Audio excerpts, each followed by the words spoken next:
అందరికీ శుభోదయం. ఈరోజు మీ ముందుకు 10వ తరగతి విద్యార్థుల తల్లిదండ్రులు విద్యార్థుల గురించి ఒక వీడియో చేద్దామనేసి మీ ముందుకు వచ్చాను. అయితే మన 10వ తరగతి ఫలితాలు వచ్చాక ఆ ఫలితాల్లో ఒక్కొక్కరికి ఒక్కో రకం ఫీలింగ్.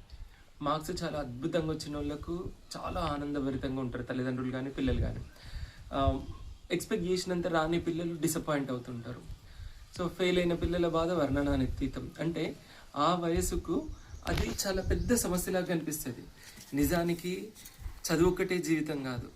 చదువుకొని అద్భుతాలు సాధించి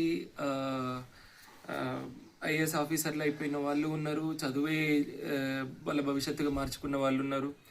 చదువుతోటి సంపాదనకు సంబంధం లేకుండా చదువుకున్న వాళ్ళందరికీ ఉద్యోగాలు ఇచ్చిన వాళ్ళు ఉన్నారు. ఫర్ ఎగ్జాంపుల్ అతడు సినిమాలో ఒక డైలాగ్ ఉంటుంది, సునీల్ చెప్తాడు, చదువుకున్న వాళ్ళందరూ స్కూల్ ఎట్టేశారు, చదువుకున్న వాళ్ళు వాళ్ళ దగ్గర టీచర్లుగా చేరారు. సో అట్లా మనం ఎదగడానికి చదువుకి సంబంధం లేదు. కాకపోతే ఈ వయసులో చదువు అనేది కంపల్సరీ. కాబట్టి దట్టు 10వ తరగతి లేకపోతే కనీసం డ్రైవింగ్ లైసెన్స్ కూడా రాదు. కాబట్టి మీరు ఫెయిల్ అయ్యి ఉంటే మళ్ళీ చదవండి, మళ్ళీ పాస్ అవ్వండి. సో ఇది వాళ్ళ గురించి. ఎక్కువ బాధపడొద్దు, సప్లీ ఫీజు కట్టండి, ప్రిపేర్ కండి, హ్యాపీగా రాసి పాస్ అయిపోండి. నెక్స్ట్ ఇంటర్మీడియట్, పాలిటెక్నిక్, ఐటీఐ మీరు నచ్చిన కోర్సులో చేయండి. సో మీ కెరీర్ గైడెన్స్ గురించే 10th తర్వాత కెరీర్ గైడెన్స్ గురించి ఒక వీడియో చేస్తాను నెక్స్ట్. ఇప్పుడు మార్కులు తక్కువచ్చినాయి అని బాధపడుతూ ఏడుస్తూ కూర్చున్న పిల్లల గురించి డిస్కస్ చేద్దాం. జీవితం అంటే మనం అనుకున్నది అనుకున్నట్లు కావడమే అనుకునే వయసు మీది. కానీ అనుకున్నది అనుకున్నట్లు కాదు, ఏదైతే జరిగిందో అదే జీవితం అని మాకు తెలుసు. కావాలంటే మీ తల్లిదండ్రులు అడగండి. మనం ఒకటి తెలుస్తాము, దైవం ఒకటి తెలుస్తుంది. సో నిజానికి ఏది నిజమో, ఏది జరిగిందో దాన్ని మనం యాక్సెప్ట్ చేయాలి. ఇప్పుడు ఈ 10th మార్క్స్ వల్ల నీకేం ఐఏఎస్ ఉద్యోగం రాదు. ఒక 10 మార్కులు తక్కువ వచ్చినాయో, 50 మార్కులు తక్కువ వచ్చినాయో అని బాధపడుతున్నారు కదా. ఈ 50 మార్కులు వచ్చుంటే నువ్వేం ఐఏఎస్ ఆఫీసరు కావు.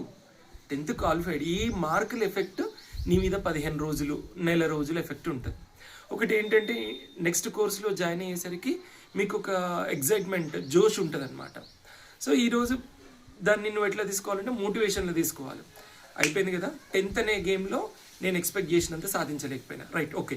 నెక్స్ట్ ఇంటర్ అనే ఇంకో గేమ్ స్టార్ట్ అవుతుంది, ఎంసెట్ అనే ఇంకో గేమ్ స్టార్ట్ అవుతుంది, ఐఐటి అనే ఇంకో గేమ్ స్టార్ట్ అవుతుంది, నీట్ అనే ఇంకో గేమ్ స్టార్ట్ అవుతుంది. సో అట్లా మీకు నెక్స్ట్ కోర్స్లో దాన్ని టార్గెట్ చేయండి. 10th క్లాస్లో ఏ విషయాలలో అయితే వీక్ ఉన్నారో ఆ వీక్నెసెస్ని ఫైండ్ అవుట్ చేయండి. యాక్చువల్లీ మీకు మార్కులు తక్కువ రావడానికి రీజన్ ఏంటి? మీరు ఎక్కడెక్కడనో ల్యాబ్స్ ఉన్నాయి మీ, అది మీరు గుర్తించలేకపోతున్నారు. ఆ ఎగ్జామినర్ గుర్తించిండు, అక్కడ కట్ చేశాడు. కాబట్టి మీరు ఎక్కడెక్కడ ఏ సబ్జెక్ట్స్లో ల్యాబ్స్ ఉన్నారో అవి కవర్ చేసుకొని నెక్స్ట్ కోర్సెస్లో ముందుకెళ్ళండి. 10వ తరగతి అనేది అంతం కాదు, ఆరంభం. బోర్డ్ ఎగ్జామ్స్ మీకు ఇప్పుడే స్టార్ట్, ఇది అయిపోలే. ఇక్కడి నుంచి ప్రతి సంవత్సరం బోర్డ్ ఎగ్జామే. ప్రతి సంవత్సరం నిన్ను నువ్వు ప్రూవ్ చేసుకోవాల్సిన అవసరం ఉంది. అర్థమవుతుందా? సో ఈ రోజు నుంచి, ఈ సంవత్సరం నుంచి ప్రతిరోజు నెక్స్ట్ ఇయర్ కోసం నీ పోరాటం స్టార్ట్ అయిపోతుంది అనమాట. 9th వరకు మనం ఎట్లా చదివినామో, ఎందుకు చదివినామా లేదా వచ్చేసినాం. కానీ ఇక్కడి నుంచి మాత్రం ఎవడైతే ప్రూవ్ చేసుకుంటాడో వాడే ముందుకు వెళ్తుంటాడు. ఓకేనా? నెక్స్ట్ ఏంటంటే చాలా అద్భుతమైన మార్కులు వచ్చినాయి, వాళ్ళకి సన్మానాలు సత్కారాలు జరుగుతున్నాయి. సో ఇక్కడ తల్లిదండ్రుల బాధ్యత గుర్తెరగాలి. నేను ఒక కథ చెప్తాను. ఒక పండితుడు ఉంటాడు, పండితునికి కొడుకు ఉంటాడు. ఆయన కొడుకు చాలా అద్భుతమైన పాఠవాల్ని రాజుగారి సభలో చూపిస్తాడనమాట. చూపించినప్పుడు రాజుగారు కానీ, మంత్రులు కానీ, సభికులు కానీ అందరూ ఆయనను మెచ్చుకున్నప్పుడు ఆ తండ్రి ఏం చేస్తాడంటే, వన్ మొహం వానికేమొచ్చు పాండిత్యం అనేసి అందరి ముందు అనేస్తాడు. సో ఆ బాబుని అందరూ మెచ్చుకున్నప్పుడు చాలా గర్వంగా ఫీల్ అవుతాడు. సో ఆ బాబుని అందరూ మెచ్చుకునేప్పుడు ఆ అబ్బాయి లోపల తెలియని వయసు కదా, సో ఒక గర్వం ఉప్పొంగింది, నేను అద్భుతమైన వ్యక్తిని, నేను మేధావిని అని. అప్పుడు ఆ తండ్రి ఏమంటాడు, అందరి ముందే, వాని మొహం వానికేమొచ్చు, పిల్ల బచ్చాగాడు, నేర్చుకోవాల్సింది ఇంకా మస్తుంది, దీనికే విర్రవీగిపోతే ఎట్లా అనేసి అంటాడనమాట. అప్పుడు ఆయన మొహం చిన్నబుచ్చుకుంటాడు బాబు. ప్రపంచమంతా మెచ్చుకుంటుంటే మా నాన్న ఆయన కంటే పండితుణ్ణి అనే గర్వంతో నన్ను చిన్నబుచ్చుతున్నాడు.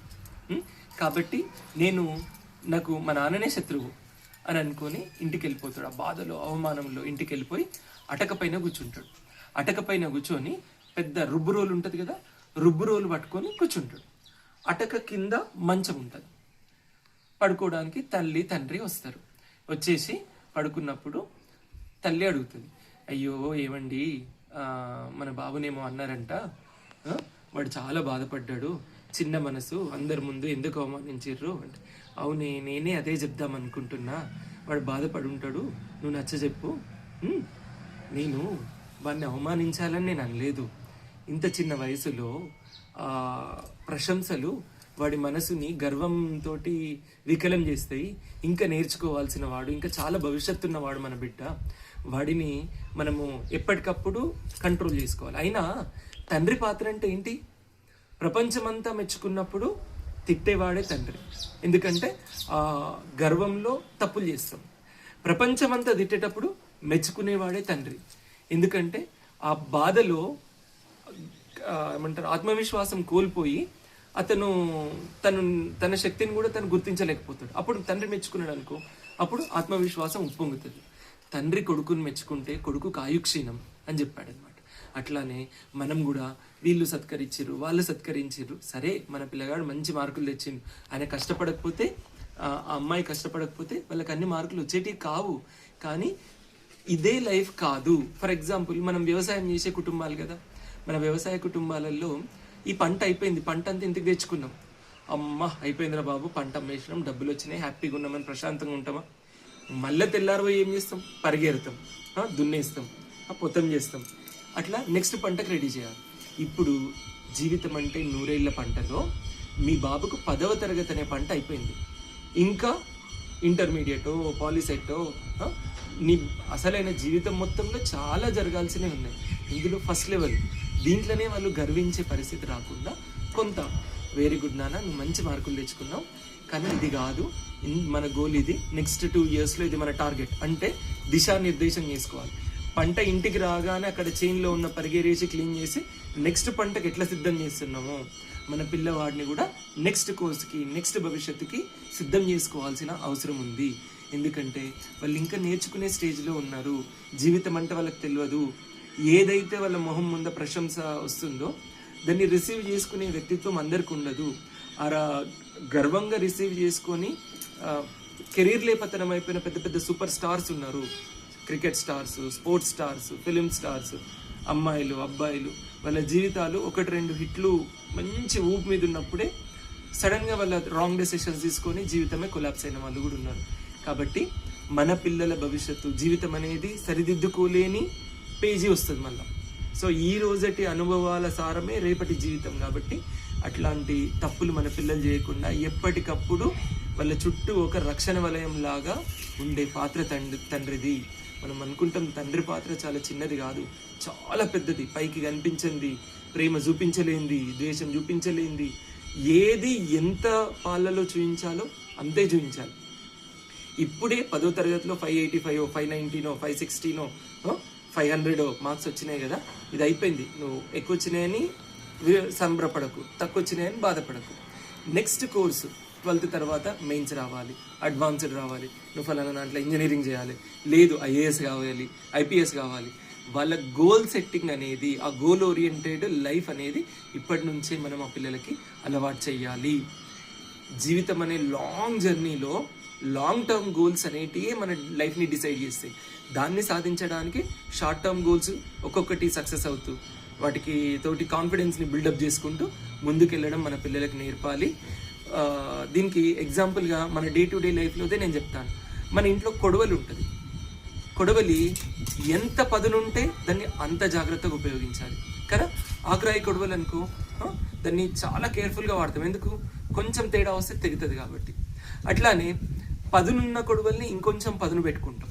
సో మన పనిముట్టునే అంత పదును పెట్టుకుంటూ అంత జాగ్రత్తగా వాడుకుంటూ ఉంటే మన జీవితం, మన పిల్లలు అంటే వాళ్ళు మన జీవితం సక్సెసా ఫెయిల్యూరా అని నెక్స్ట్ లెవెల్కి తీసుకెళ్లే వాళ్ళు మనకు పెద్ద పనిముట్లు, వాళ్ళే మన జీవితం, వాళ్ళే మన భవిష్యత్తు.